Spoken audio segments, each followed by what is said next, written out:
if you close your eyes and you listen and you pay attention, I think you can hear the Heat make another three-pointer. Here's Jovic. Three-pointer is in, and the theme for the Heat continues. That's another one. That would be what? Would that be the 24th one they made? Yeah. That would be the 24th one they made. In staying in Boston sports tradition, I guess, let's start with the team that lost, and that would be the Celtics, who lose Game 2 to the Heat, 111-101. And I came away because, I mean, we passed up a once-in-a-lifetime chance to see jelly donut or jelly roll. Jelly roll. And because we wanted to watch playoff games. Well, here's what I came away with from the Celtics game last night. There were two things that really stood out. Number one, Miami hit shots at a rate from three that they really haven't all season. So from that end, I can quibble with the Celtics and say, hey, maybe you should have closed out a little bit better. I think the adjustments can be made from the Celtics defensive end as much as Miami's not going to rip 23 three-pointers. That's not really their game.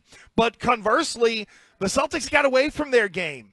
They found a way to have Tatum and Brown put up big numbers, yet it felt like it really turned into a lot of isolation basketball, which made it difficult for guys like Drew Holiday and, more importantly, Porzingis. You got Porzingis to be the chip, to be the key so that you can beat teams like Miami. He can't have the night that he had last night. So I think one offensive tweak, one defensive tweak combined with Miami coming back down to normal, I'm not freaked out. Okay, well, I think you just basically was it just as simple as, hey, is as simple as the Heat's game plan. We're just going to shoot more threes and take more attempts. And it really wasn't. I think it was 6 more attempts in Game 2 than it was in Game 1. Or was it merely the fact that they just made them? They shot over 53% from three-point land in Game 2 and barely 34% in Game 1. Was it just the fact? It was almost like the Celtics said, we don't think you're going to make them. Yeah. You heard it during the time. Hey, you know what? Go. And then they got on rhythm. Then they getting confidence. And then everybody was above their average. Or it really kind of felt like last year's series when guys were just doing things that they hadn't done all year. Tyler Hero doesn't normally get you 14 assists. He's not that kind of disciplined point guard. Franchise record in hitting threes last night. Yeah. I mean, again, I think if the Celtics close out more, those guys aren't going to be knocking them down. See, that bugs me, though. That bugs me. Like, so 62% of their points came from three-pointers. Right. Why weren't they doing a better job of closing out? Well, because I think Miami started to get into their offense a little bit. And to me, it was Miami making the extra pass. At times last night, in watching the Miami Heat play offense, I thought to myself, this is what the Celtics normally do. They move the ball, make the extra pass, get it to the open guy or whatever. You know, well, Game 1, like Hauser went off, right? It wasn't because Sam Hauser's just beating people and shooting one-legged fadeaway three-pointers. It's because they moved the ball and they got him in position to be able to knock down those shots. And to me, that's what the Heat did last night. And you got to give Coach Spo credit, 10-3 now in Game 2s after a Game 1 loss. To your point. But there's nothing left for him to play. To your point. So I do feel like the Heat gave the Celtics a taste of their own medicine. So the Celtics, 12 of 32, 37.5%. Okay, 36 total points from three-pointers. The Heat, they took 43. They made 23 of them, 53.5. 69 total points. So they had 33 more three-pointer points than the Celtics. 33. I feel like that's an obviously issue. And if you just assume it's an outlier, I think you're falling into another trap. If you just assume that this is a one and done, hey, listen, you know what? They'll eventually miss. Because I felt like that's what they were hoping for. Third quarter comes around, fourth quarter. Hey, listen, it was almost like Joe Mazzulla took my approach to gambling. They're due, but they're due to miss. So, and you can tell, listen, there's stats out there. Go find them. The difference between closing out close to closing out median to not closing out at all. There is some pressure on the shooter. But if you allow an average shooter some time to set his feet, take a good look at the basket, the dude's in the pros. He's probably going to hit it No, it's not, dude. That's not how any of this works. Yeah, tell that to Joe Mazzulla, though. Tell that to Joe Mazzulla. And so, so the average, even for a bad shooter, is going to go up. All right, let's hear Mazzulla after the game on the adjustments made when they started making threes. When things like that are happening, it puts more pressure on your offense.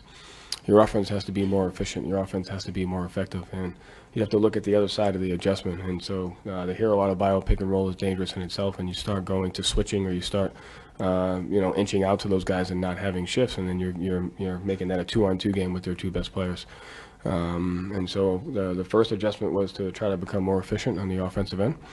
And, we were able to do that in some stretches. It was, like a 6 to 8 point game. And so it was a 2-3 possession game. So with the team shooting 55% from three and you shooting 37%, you getting more shots than them and getting outshot by 11 for it to be a 2-possession game for the majority of the fourth quarter, I think is, you're looking to just be more efficient on the offensive end. Once we got it down to like 8 to 10, then they went to the post-ups or the out-of-bio shots, which, those are the shots you would be giving up if you went to the switching or if you went to that. So I think it just puts more pressure on your offense to be more efficient. I'm with him. Wait, I'm totally with him. Can I dissect this real quick? Yeah. And let me know if I'm right or wrong. So his adjustment had nothing to do with some defensive adjustment. It was because I think he kind of stayed with, okay, they're going to eventually miss. They didn't. His adjustment was to shoot more and to shoot better. Like, it puts more pressure on the offense. So, hey, you guys, they're playing well, and they're making all their shots. You got to make your shots as well. Yeah, they needed to be backwards. No, they needed to be more efficient offensively. Yeah, that's my point. So just make your shots, stop missing them. Well, but closing out on Miami, I think it's a simple adjustment based on the people that they had out there. With Jocks and listen, Hero played his ass off. So did Adebayo. But, Caleb Martin went 5 of 6 from 3. Jovic's 3 of 4 from 3. Highsmith comes off the bench. Like, seriously, I'm going to sit here and be like, oh, my God. Haywood Highsmith was the guy that really made the difference in the game. Good Lord, the 64 wins are going to go out the window.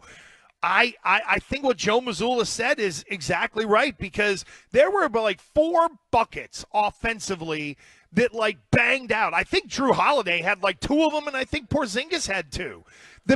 To me, Christian, one of the bigger things offensively is they found a way to make Porzingis less efficient, and they negated him. And I think that if Joe Mazzulla doesn't re-say it, but if we dive deeper into it, it's the how in the hell did you find a way to get Kristaps Porzingis to go 1 of 9 from the field and only 6 points? I also feel like there was this weird, hey, listen, they're giving you these mismatches because there was a lot of – it's almost like they were hunting the mismatches. It was almost like there was a – Oh, no, well, it was both. The Celtics went the Celtics went after Tyler Hero when they could on offense, and I think the pick-and-roll stuff really – caused the Celtics some problems in the fourth quarter. I'll tell you what, here's the thing with the Heat. You can't underestimate them. Totally agree. They live off that. They thrive off of it. And I was mocking it, and, shame on me for just really assuming that because they're the 8th seed again. All right. And no. There is this. Bro, if they win this series 4-1. Did you just bro me? I did. You broed me. I did, but, bro, if they win this series 4-1, does it it sounds like you think there's impending doom. No. Okay. That's why I broed you. Fine, I'll take it back. There is this. Said it backwards. I just thought that they were. Here's my problem. I think that they were past this whole hey, they're the Heat. They're the 8th seed. Hey, they don't worry. They're not a good three-pointer shoot. They're not a good three-pointing team, and sure as hell, they beat you at your own game, shooting a ton of threes and making them and beating you. So you can't trust them. You can't assume that they're just going to lay down. It's just nothing about them says that. So if you assume you can't I was just watching Drew Holiday, and then I'll drop it. No, because I was watching Drew Holiday alone. I feel like you're now beating yourself up. No, I'm not, because I feel like they are probably doing the same thing. How did we let this one get away? We didn't play good enough defense. Drew Holiday alone was not being Drew Holiday. He was not being the pest. He was not being – sometimes he would run to close out. He wouldn't even put his hand up. And like, well, they're not going to make it. They did. How many times does he have to learn his lesson?